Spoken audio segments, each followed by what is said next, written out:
Hey everybody, so today we'll be doing another NBA offseason grade. Today we'll be doing the Atlanta Hawks.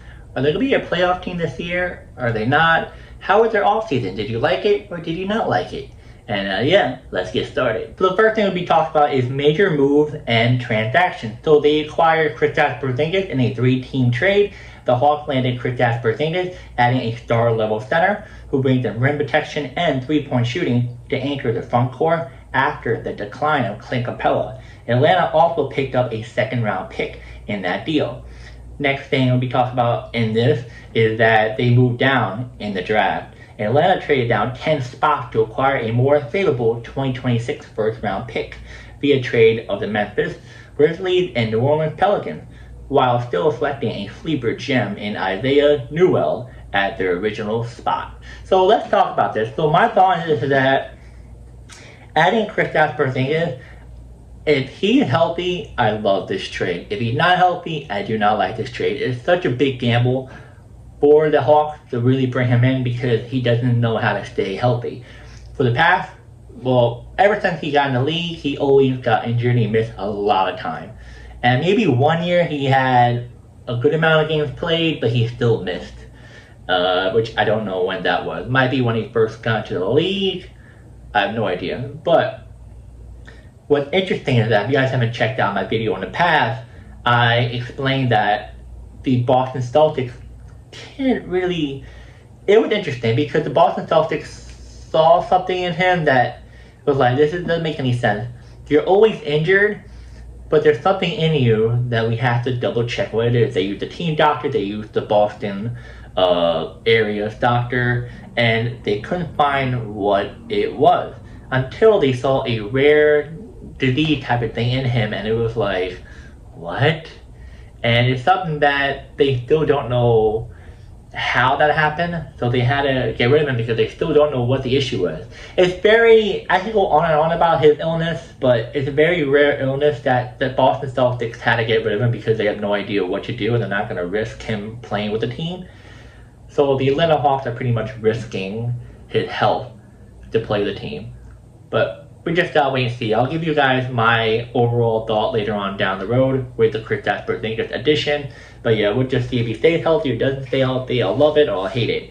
Now, as for the NBA draft, like I always tell you, I'm not really sure what his role is going to be with the team and also how well he's going to do in the league. He hasn't played an actual NBA game yet. He only plays summer league, so totally different. You're versing guys that are not really at that level.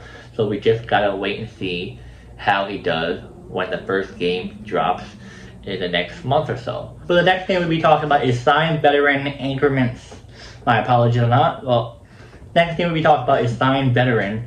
They signed Nickeil Alexander-Walker, acquired it via sign and trade, brings perimeter defense and shooting as a 4-year, $62 million addition. And they also signed Luke Kennard, signed for a 1-year, $11 million deal with a mid-level exception to provide reliable floor spacing. So, I'm going to say this. So, signing Walker, he's interesting. I feel like he is somewhat of a good player, but teams don't know how to utilize him. So I feel like him with the Hawks, I feel like he can somewhat fit with the Hawks organization. He might have a more bigger role because you're signing a 4-year, $62 million deal.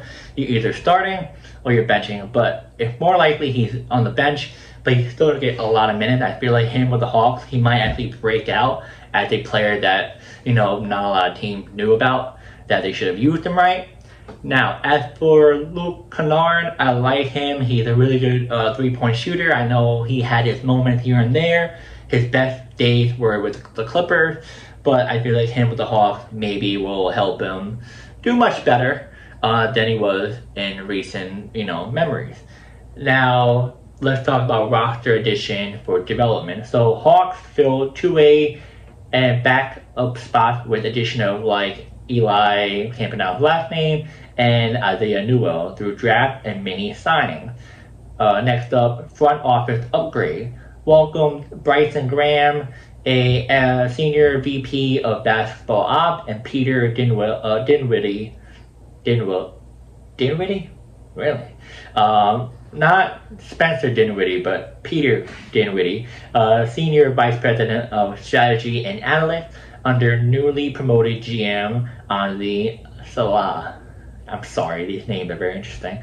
While continuing a search for a president of basketball operations. So my thought on the roster addition for development and front office upgrade. The roster addition development, like I told you, they just mini impact. We're not sure what the deal of these two players are going to be, and also others that are added on the team that we just gotta wait and see.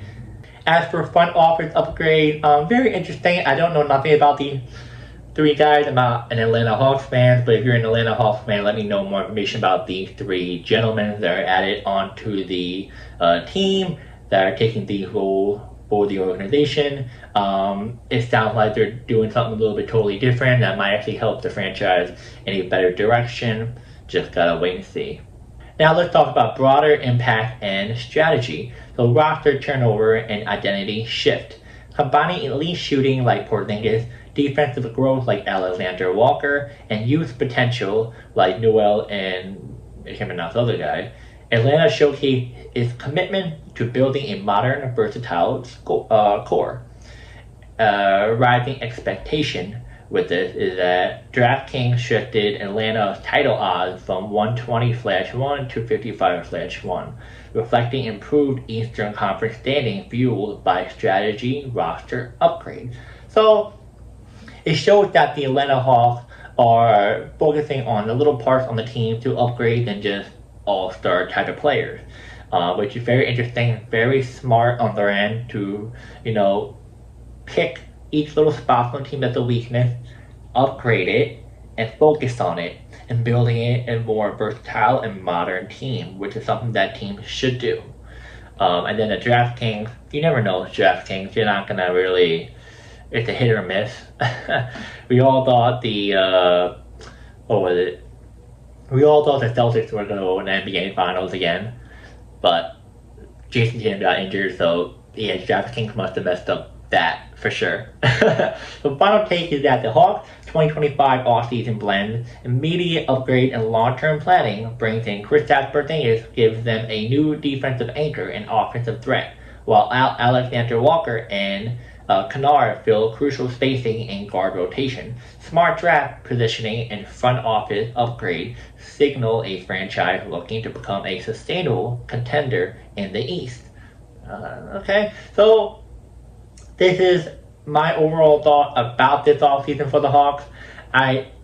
Like I told you a little bit earlier about Kristaps Porziņģis, I'm really iffy on him. I'm very, very iffy on him because I am not 100% on board with him. Like I said, he's very up and down with his health. If he can stay healthy, the Hawks are in a really good position. I love it. But if he's not healthy, the Hawks are kind of in trouble because you don't have a really good backup center. Like, if you look at the Houston Rockets, they got multiple backup centers, but they're good. It's not like, backup center. It's more like, okay, if it goes down, boom. Because the Houston Rockets, they had Clint Capella, Steve Adams, and Sanu, said his name, my apology. Three really good players. Yeah, Sanu, that white guy, really good starter.